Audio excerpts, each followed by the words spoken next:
Bonjour à tous, c'est Jean-Luc Roux sur sa chaîne YouTube. Aujourd'hui, nous allons parler d'un rare avion élite chinois Y9LG repéré en Thaïlande. La Chine a déployé pour la première fois un avion de guerre électronique renseignement électronique EW-ELINT pour un exercice à l'étranger avec le déploiement de l'un de ses plus récents avions de mission spéciale dédiés en Thaïlande pour un exercice aérien bilatéral.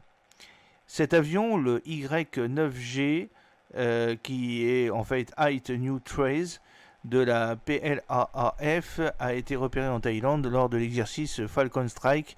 Notez le grand panneau rectangulaire sur la cellule arrière qui est probablement un capteur ELINT ou EW ou une charge utile. Alors, l'avion a été désigné Y9LG ou Height New Trace, était l'un des 13 avions de 3 branches de l'armée populaire de libération de Chine, APL, qui ont participé à l'exercice Falcon Strike sur la base de la Royal Thai Air Force, la RTAF, à Udon Thani, dans le nord de la Thaïlande, qui s'est déroulé du 18 au 29 août. Le Y9LG n'est connu pour être entré en service dans l'armée de l'air chinoise PLAAF qu'en 2022, après avoir été en développement depuis au moins 2017. L'avion de Falcon Strike portait des marquages à faible visibilité et portait le numéro de série 30211, indiquant qu'il appartenait à la 20e division spéciale de la PLAAF. Le nouveau sous-type est basé sur l'avion de transport à turbopropulseur Shanxi Y9 et peut être identifié par une antenne poutre d'équilibre proéminente similaire au radar aéroporté LIE de Saab et à celui installé sur l'avion d'alerte avancée aéroporté AEW KJ200 de la Chine, ainsi que plusieurs carénages différents adaptés à sa mission spécialisée. Ces derniers comprennent un dôme de communication par satellite, SATCOM, au sommet de son fuselage avant, des antennes Cygnit à orientation latérale sur son fuselage arrière et des antennes de mesure de soutien électronique ESM sur ses extrémités d'aile et au sommet de sa queue verticale. Un avion J-11BFS de la Planaf repéré en Thaïlande lors de l'exercice Falcon Strike, vous pouvez le voir également. Deux intercepteurs Shenzhong J-11 étaient également présents à l'exercice. Il s'agissait d'un J-11B monoplace et d'un J-11BS biplace, tous deux portant les marquages de la Plan Navy Air Force, la Planaf, bien que leur affectation exacte de l'unité ne soit pas claire. Un JH-7 repéré en Thaïlande lors de l'exercice Falcon Strike. Deux autres participants chinois ayant une affiliation au naval étaient une paire de chasseurs-bombardiers Yan JH-7. Tous deux portaient les numéros indiquant qu'ils appartenaient à la 9e brigade d'aviation navale de la PLAF, bien que l'un des appareils portait son numéro de série en jaune conformément à la pratique de la PLAF, tandis que l'autre avion portait des numéros de série rouge plus grands conformément au système de la PLAF.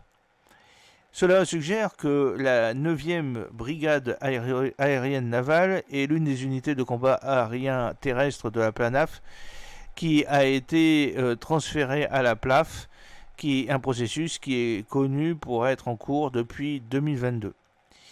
Alors, les autres avions impliqués dans l'exercice comprenaient 6 avions de combat PLAF J-10, un avion Shanxi KJ500 AEW et un hélicoptère de transport PLA 1000 MI-171, tandis que la RTAF était représentée par ses chasseurs multirôles Saab JAS-39 Gripen, un avion Saab 340 AEW et un avion de combat léger d'assaut Dornier Alpha Jet. Il s'agit de la 7e itération de l'exercice Falcon Strike depuis l'événement inaugural en 2015. Bien qu'elle soit un allié des États-Unis par traité, la Thaïlande a renforcé ses relations de défense avec la Chine ces dernières années, son armée ayant acheté des chars chinois, des navires amphibies et un effort intermittent pour acquérir des sous-marins auprès de la Chine. Alors parlons maintenant un peu de l'avion Y9LG. Alex Luke, contributeur régulier, a partagé le commentaire suivant sur le nouvel avion.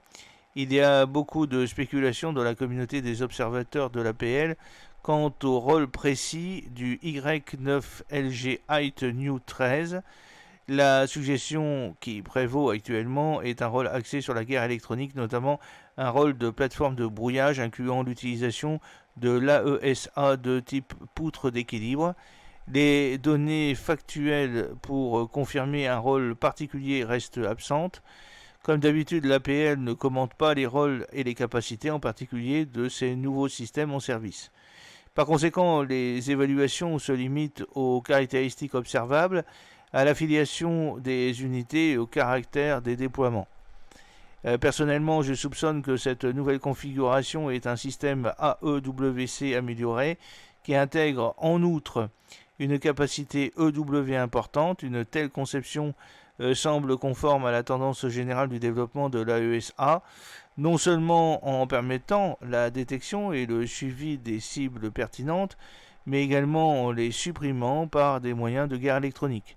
Ce dernier est une force inhérente aux radars modernes de type AESA et en tant que tel utilisé également par les forces aériennes étrangères ailleurs. Une flexibilité accrue dans la guerre électronique est une exigence primordiale pour les nouveaux développements à l'échelle mondiale.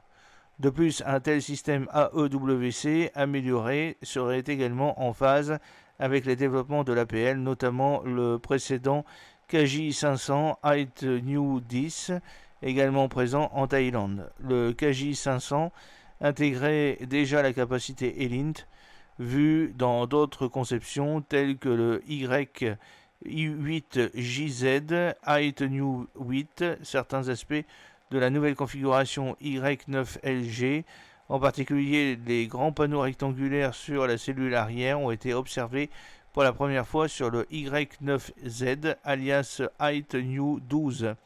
La dynamique de développement présentée semble donc refléter les efforts antérieurs en matière d'AEWC et de développement global ELINT-EW. J'espère que cette petite vidéo vous a plu. N'oubliez pas de cliquer sur le pouce pour la promouvoir, de vous abonner si ce n'est pas encore fait et de partager cette vidéo sur vos réseaux sociaux. A très bientôt, fidèlement, Jean-Luc Haut.